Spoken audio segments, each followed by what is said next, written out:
We're back with our world lead now and a distressing story out of Afghanistan showing the harsh reality of the humanitarian crisis engulfing the country, especially post-Taliban rule. Desperate families so impoverished, they tell CNN they have no choice but to sell their young daughters into some twisted form of marriage. In this exclusive report, CNN witnesses the tragic fate facing these helpless little girls in this culture where girls and women are too often treated horrifically. The parents gave us full access and permission to talk to the children and show their faces because they say they cannot change the practice themselves. CNN's Anna Corin reports. In this arid, desolate landscape, not a scrap of vegetation in sight, lies a makeshift camp for some of Afghanistan's internally displaced. Among its residents, 9-year-old Parwana. Her bright pink dress squeals of laughter and childhood games, a ruse to the horrors unfolding in this unhospitable environment. Parwana's family moved to this camp in Baghdis province 4 years ago after her father lost his job. Humanitarian aid and menial work, earning $3 a day, providing the basic staples to survive. But since the Taliban takeover 2.5 months ago, any money or assistance has dried up. And with 8 mouths to feed, Parwana's father is now doing the unthinkable. I have no work, no money, no food. I have to sell my daughter, he says. I have no other choice. Parwana, who dreams of going to school and becoming a teacher, applies makeup. A favourite pastime for little girls, but Parwana knows she is preparing for what awaits her. My father has sold me because we don't have bread, rice and flour. He has sold me to an old man. The white-bearded man, who claims he's 55 years old, comes to collect her.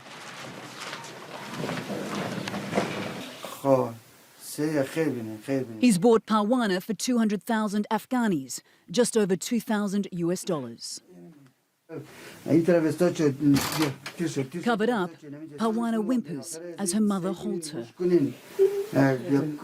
This is your bride, please take care of her, says Parwana's father. Of course I will take care of her, replies the man. His large hands grab her small frame. Parwana tries to pull away. As he carries her only bag of belongings, she again resists, digging her heels into the dirt. But it's futile. The fate of this small, helpless child has been sealed. Child marriage is nothing new in poor rural parts of Afghanistan. But human rights activists are reporting an increase in cases because of the economic and humanitarian crisis engulfing the country. These are devastating decisions that no parent should ever have to make, and it really speaks to what an extraordinary breakdown is happening in Afghanistan right now. For months, the UN has been warning of a catastrophe as Afghanistan, a war-ravaged, aid-dependent country, descends into a brutal winter. Billions of dollars in central bank assets were frozen after the Taliban swept to power in August. Banks are running out of money, wages haven't been paid for months, while food prices soar. According to the UN, more than half the population doesn't know where their next meal is coming from. And more than 3 million children under the age of 5 face acute malnutrition in the coming months. People of Afghanistan need a lifeline. And while $1 billion has been pledged by UN donors to help the Afghan people, less than half those funds have been received as the international community holds off recognising the Taliban government. People of Afghanistan will be dying of hunger in the next couple of months, and not just a few. This is just making people more and more vulnerable, and we cannot accept that. Sentiments shared by the Taliban.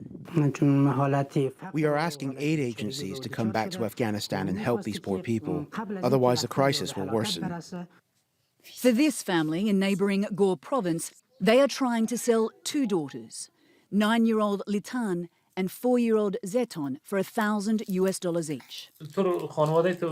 Do you know why they're selling you? The journalist asked Zeton. Because we are a poor family and don't have any food to eat, she says.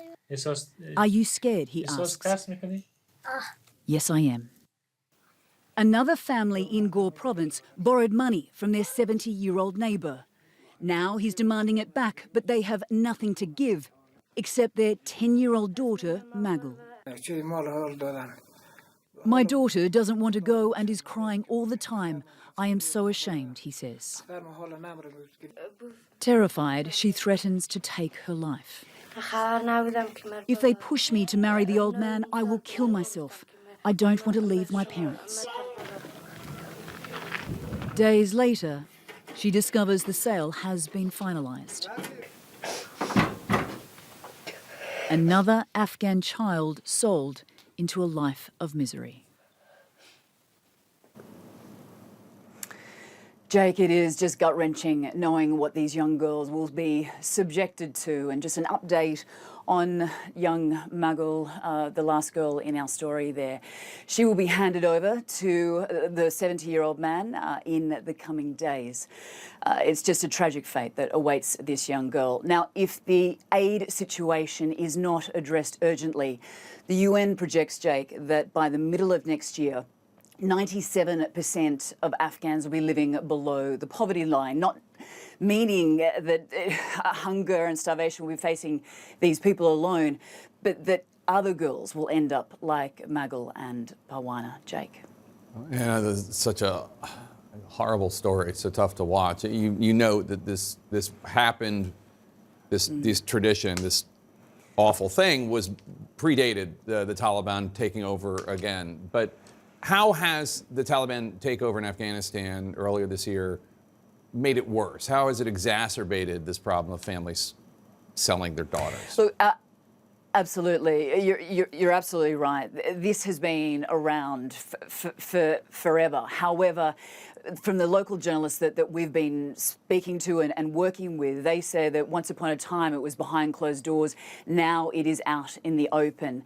The international community is obviously refusing to recognise the Taliban as the official government, and as a result they are freezing billions of dollars in reserves that would, otherwise go to the people of Afghanistan. They're doing this to try and hold the Taliban to account, especially on their record regarding human rights of women and of young girls. But by punishing the Taliban, it means that money is not getting to Afghans most vulnerable, which obviously includes the girls in our piece, Jake. Really tough to watch. Anna Corin, thank you so much for that important story.